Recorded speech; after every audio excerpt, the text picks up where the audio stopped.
민수기 21장 4절에서 9절 말씀을 제가 받들어 봉독하겠습니다.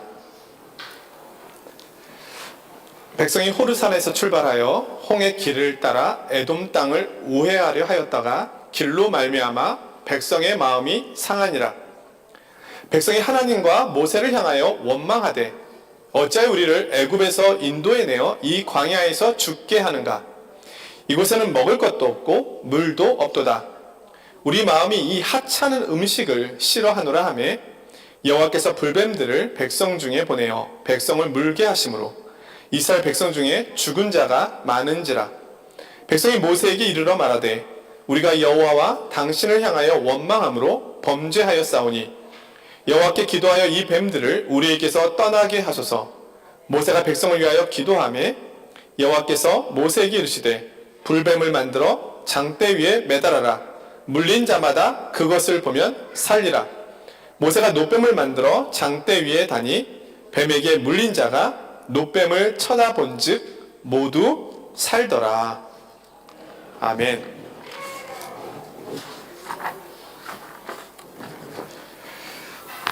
이스라엘 백성은 지금 가나안을 향하여 가고 있습니다. 이들을 향한 하나님의 계획이 크게 두 가지가 있습니다. 하나는 그들의 정체성을 알게 하는 겁니다. 너희는 하나님의 백성이다. 더 이상 파라오의 백성도 아니고 노예도 아니다. 자유인이다. 하나님의 백성은 이런 사람이다. 두 번째는 책임입니다. 하나님의 백성은 이렇게 살아야 한다. 가나안 땅에 들어가 하나님의 백성답게 그 땅을 정의와 공의로 세우라. 이 목적을 가지고 하나님께서는 이스라엘 백성들을 지금 광야에서 훈련하고 계십니다. 이들이 이 책임을 감당하기 위해서는 하나님께 대한 믿음과 순종이 필요합니다. 이것은 민수기를 읽고 있는 오늘 우리 그리스도인들에게도 들려주시는 동일한 말씀입니다. 너희는 누구인가? 그리스도인이다. 그리스도인은 어떤 책임이 있는가? 내가 서 있는 그곳에 하나님께서 통치하시는 하나님의 나라가 세워지도록 하라. 이를 위해 우리도 이곳에서 하나님의 광야 훈련을 받고 있습니다. 이 주제를 기억하면서 오늘 민수기를 통해 말씀하시는 하나님의 음성에 귀를 기울여 보겠습니다. 출애굽 2세대들은 가나안 여정 중에 호르산에 도착합니다. 이곳에서 대제사장 아론이 죽습니다. 장래의 슬픔이 다 지나가기도 전에 주변의 가나안 왕이 이스라엘을 쳐들어와서 이스라엘 사람 몇 사람을 잡아갑니다. 출애굽 2세대가 전쟁을 경험합니다. 이스라엘은 하나님께 간절히 기도하고 그들과 싸워서 승리합니다. 하나님을 향한 불평, 죽음, 전쟁 등 광야길에는 많은 일들이 있습니다. 그럼에도 불구하고 이스라엘은 가나안 땅을 향하여 조금씩 전진해 나가고 있습니다. 그들은 이 모든 일들을 통하여 하나님을 경험하고 있고 하나님을 알아가고 있습니다. 그러나 여전히 불신앙의 모습입니다. 백성들이 호르산을 떠날 때 에돔 땅을 우회하여 가야 하는 것 때문에 다시 하나님과 모세를 향하여 불평을 터뜨립니다. 또한 상습적으로 해왔던 물과 음식으로 인한 불평이 다시 터져 나옵니다. 5절인데요. 어찌하여 우리를 애굽에서 인도해 내어 이 광야에서 죽게 하는가? 이곳에는 먹을 것도 없고 물도 없도다. 우리 마음이 이 하찮은 음식을 싫어하도다. 40년의 세월이 흘렀건만 이들의 믿음은 성장하지 않았습니다. 하나님께서 내리신 기적의 만나는 하찮은 음식으로 평가되었습니다. 만약에 우리 자녀들이 엄마가 힘들게 만들어준 음식을 하찮은 음식 안 먹어! 그럼 어떻게 하시렵니까? 부모의 마음이 어떻겠습니까? 그들이 매일 먹고 있는 만나는 기적의 음식이고 은혜의 음식이며 생명의 음식입니다. 그들은 광야에서 하늘로부터 내려오는 음식을 먹으며 하나님과 함께 성찬을 나누고 있는 것입니다. 이들은 광야 교회에서 하나님의 백성으로서의 특권을 누리고 있습니다. 그러나 이들은 그 식탁을 하찮은 것이라고 말합니다. 그들에게는 황무지와 같은 광야만 보일 뿐 하나님의 약속과 신실하심은 여전히 보이지 않습니다. 히브리서 3장 7절 이하에 이스라엘의 광야 생활에 대하여 우리에게 주시는 교훈의 말씀이 있습니다. 그러므로 성령이 이르신 바와 같이 오늘 너희가 그의 음성을 듣거든 광야에서 시험하던 날에 거역하던 것 같이 너희 마음을 완고하게 하지 말라. 거기서 너희 열조가 나를 시험하여 증언하고 40년 동안 나의 행사를 보았느니라. 하나님이 40년 동안 누구에게 노하셨느냐? 그들의 시체가 광야에 엎드러진 범죄한 자들에게가 아니냐? 사랑하는 성도 여러분, 우리는 이스라엘 백성들과 같이 말아야 하겠습니다. 하나님의 마음을 속상하게 해드리지 말아야 하겠습니다. 하나님의 약속과 인도하심에 대하여 믿음 없는 자가 아니라 믿는 자가 되어야 하겠습니다. 하나님께서는 만나의 기적을 하찮은 음식이라고 불평하며 하나님을 거역하는 그들을 책망하시기 위하여 불뱀을 보내십니다. 하나님께서는 오래 참으시지만 자신을 멸시하고 끝까지 믿지 않는 이들에 대해서는 책망하십니다. 하나님에 대한 경솔함과 불순종은 비극의 결과를 가지고 옵니다. 이 지역의 불뱀들은 붉은 반점을 가지고 있는데 심지어 날아다니기까지 한다고 합니다. 게다가 한 번 물리면 치명적인 독으로 고열로 인하여 신음하다가 서서히 죽어가게 됩니다. 내 옆에서 가족이, 친구가, 이웃이 죽어가고 있습니다. 이스라엘 백성들은 그 모습을 보자 모세에게 찾아와서 간절히 부탁합니다. 우리가 여호와와 당신을 향해 원망함으로 범죄하였사오니 여호와께 기도하여 이 뱀들을 우리에게서 떠나게 하소서. 그들은 자신들의 범죄를 살피고 하나님께 도우심을 구합니다. 이들은 위기 속에서 하나님을 찾습니다. 하나님께서는 책망도 하시지만 치료의 길을 알려주십니다. 하나님께서 모세에게 말씀하십니다. 불뱀을 만들어서 장대 위에 달아라. 물린 자마다 그것을 보면 살리라. 모세는 노뱀을 만들어서 장대에 매달았습니다. 뱀에게 물린 자들 중에 그 노뱀을 쳐다본 이들은 살아났습니다. 신약에서 예수님께서는 이 불뱀의 사건을 인용하시는데요. 예수님 자신도 모든 사람을 살리기 위하여 노뱀처럼 들려질 것이라고 말씀하십니다. 모세가 광야에서 뱀을 든 것 같이 인자도 들려야 하리니. 예수님께서는 갈보리의 십자가에서 돌아가셨습니다. 그것은 장대 위에 노뱀처럼 되신 겁니다. 그 십자가의 주님을 믿고 바라보는 사람은 죄사함과 구원을 받게 됩니다. 이 노뱀 사건은 우리의 불신앙과 죄에 대한 용서가 어떠한 방법으로 될 수 있는지를 보여줍니다. 구약의 이스라엘 백성이나 신약의 이스라엘 백성이나 오늘날이나 우리가 하나님 앞에서 용서와 구원을 받는 방법은 하나님의 말씀을 믿고 순종하는 것 뿐입니다. 우리가 왜 예수님을 믿어야 합니까? 왜 그 길 밖에는 다른 길은 없는 것입니까?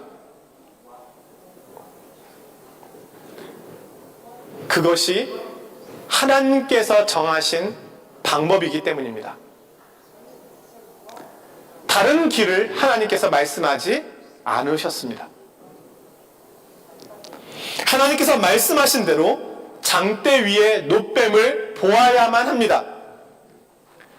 그것을 보는 자는 고침을 받지만 믿지 않고 순종하지 않는 자는 구원을 받을 수 없습니다.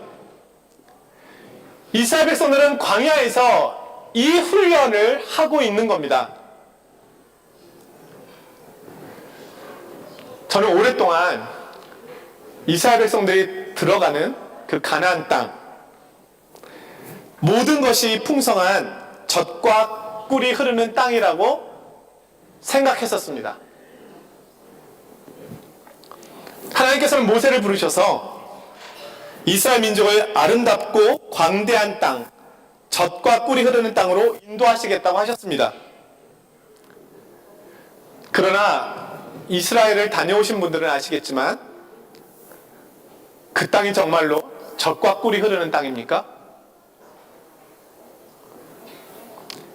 젖은 목축업을 상징하고 꿀은 농업을 대표하는 말입니다. 그러므로 젖과 꿀이 흐른다는 것은 농업도 잘 되고 목축업도 잘 된다는 의미입니다. 당시 사회는 농경사회입니다. 목축과 농업이 잘 된다는 말은 요즘 같으면 모든 것이 다 잘 되어 형통하다는 의미입니다. 성경이 말씀하고 있는 가나안 땅은 모든 것이 잘 되는 형통한 땅이라는 의미입니다. 그러나 실제로 이스라엘 땅은 젖과 꿀이 흐르는 땅이 아닙니다. 우리가 알고 있는 젖과 꿀이 흐르는 땅은 가나안 땅이 아니라 북으로는 메소포타미아 문명을 만들었던 티그리스 강과 유프라테스 강이 있는 곳입니다. 그리고 남으로는 이집트의 나일강이 있는 곳입니다. 특히 애굽의 나일강 유역은 1년 내내 초목으로 우거져 있습니다. 많은 곡식과 다양한 과일들로 늘 풍성합니다. 그래서 고대 근동지방에서 흉년이 들면 사람들은 애굽으로 몰려들었습니다. 흉년을 피하여 가나안으로 갔다는 기록이 없습니다. 아브라함도 이삭도 야곱과 그의 가족들도 애굽으로 내려갔습니다. 어찌 보면 이스라엘 백성들은 지금 젖과 꿀이 흐르는 땅에서 나온 겁니다.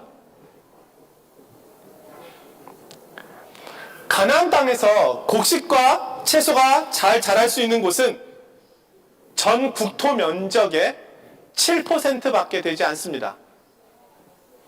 갈릴리 호수 주변, 요단강 주변, 지중해 해안가 지역의 평야 정도뿐입니다. 이스라엘 땅의 전 국토의 60%가 사해바다 밑으로 펼쳐지는 네게부 광야입니다. 그 광야는 1년 내내 불볕더위가 계속되고 비도 오지 않아 식물도 자라기 어려운 불모지 땅입니다.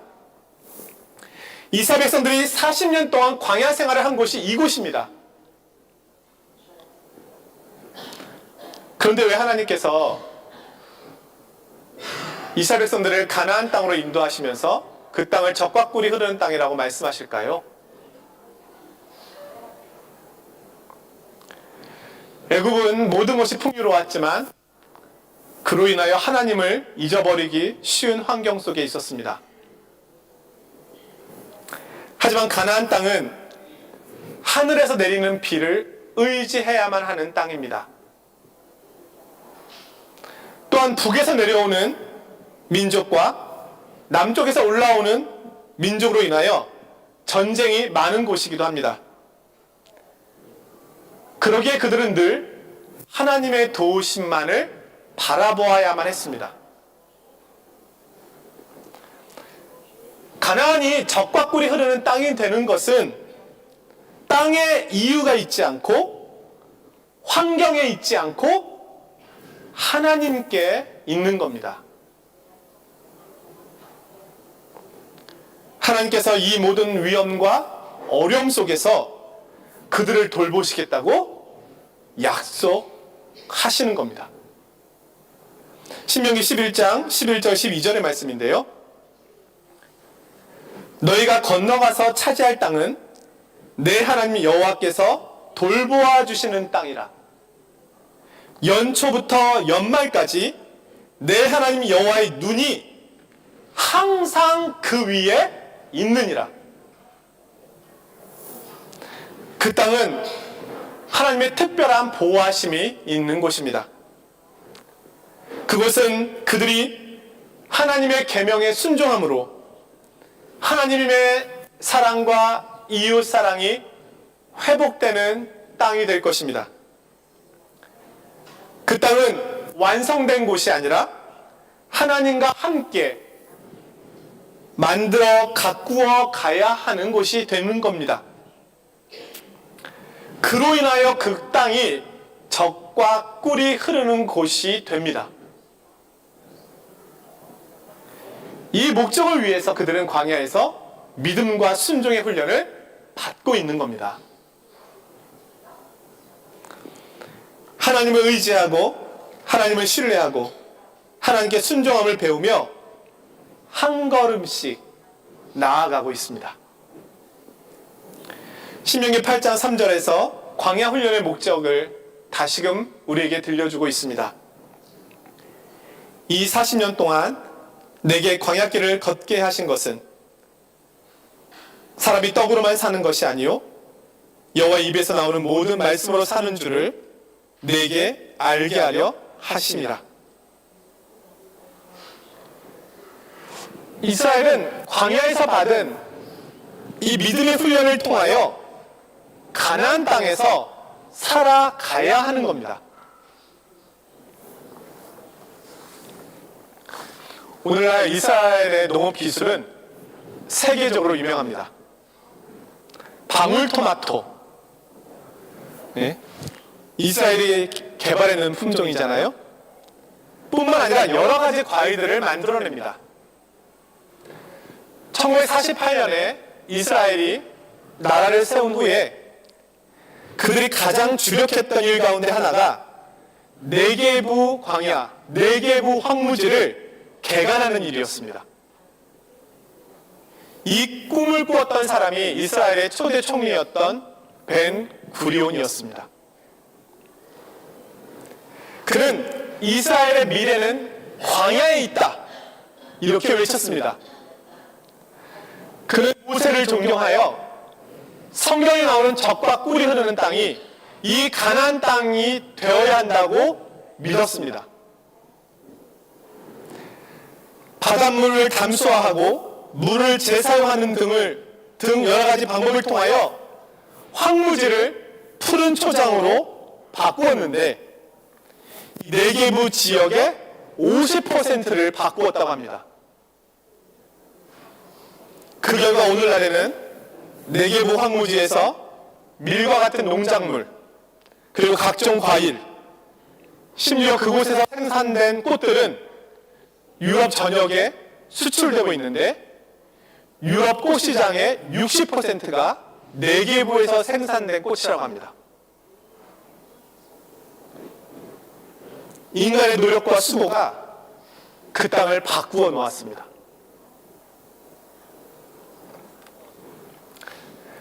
하지만 오늘 성경이 말씀하고 있는 것은 땅을 개간하라는 말씀은 아닙니다. 이스라엘 백성들이 가나안 땅에서 해야 될 일은 하나님의 말씀이 성취되는 곳이 되도록 해야 하는 겁니다. 그것은 정의와 공의가 회복되는 것이죠. 마찬가지로 오늘날 우리 그리스도인은 이 세상을 영적으로 개간하도록 부르심을 받았습니다. 메마른 광야와 같은 이곳에 우리를 두신 목적은 우리를 통하여 내가 서 있는 그곳이 하나님의 나라가 되도록 하라는 겁니다.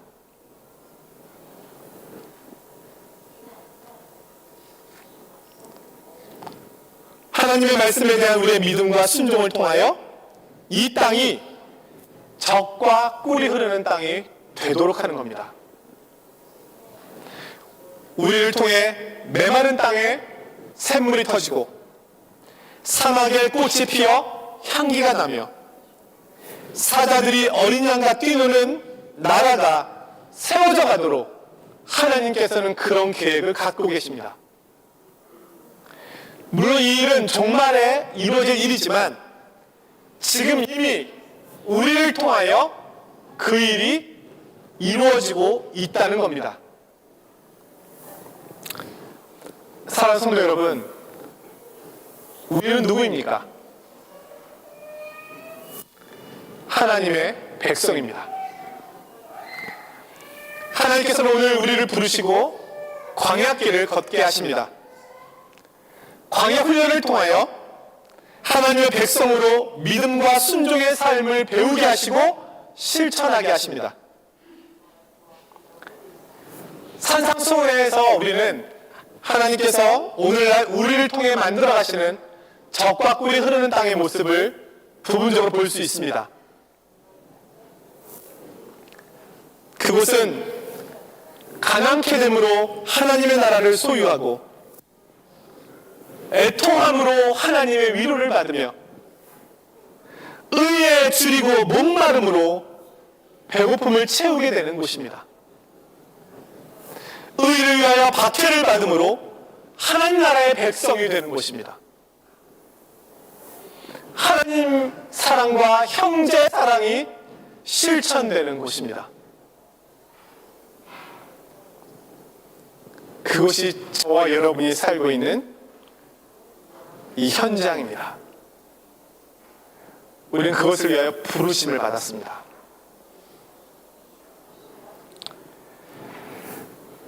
하나님께서는 풍족함 속에 그 나라를 만들어 가시는 것이 아니라 하나님을 향한 믿음과 순종 속에서 우리 주변을 하나님의 나라로 만들어 가시는 겁니다. 오늘 우리의 믿음과 순종을 통하여 이 메마른 세상에 성령님께서 주시는 값진 열매들이 맺히고 하나님의 은혜와 사랑이 강물같이 흐르는 곳이 되기를 원합니다. 우리를 통하여 주님께서 이 일을 행하시고 이렇게 영광 받으시기를 원합니다. 주님의 이름으로 우리 성도님들을 축복합니다. 기도하겠습니다.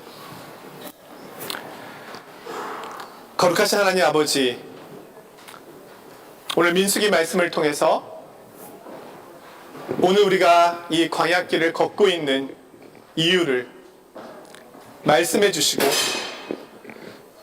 또한 우리가 어떻게 이곳에서 하나님의 백성으로 살아야 하는지를 알려주시니 감사합니다. 적과 꿀이 흐르는 땅은 하나님만을 의지하는 곳입니다. 믿음과 순종으로 하나님과 함께 적과 꿀이 흐르는 땅을 만들어가는 곳입니다. 오늘 이 메마른 세상에 저희들을 보내셨습니다. 이 땅에 샘물이 터지고 이 땅에 주님의 향내가 가득 채워지도록 하나님의 은혜의 젖과 꿀이 흐르는 땅이 되도록 저희들을 사용하여 주옵소서. 저희들이 서 있는 그곳이 하나님의 나라가 되도록 인도하여 주옵소서. 예수 그리스도의 이름으로 기도드리옵나이다. 아멘.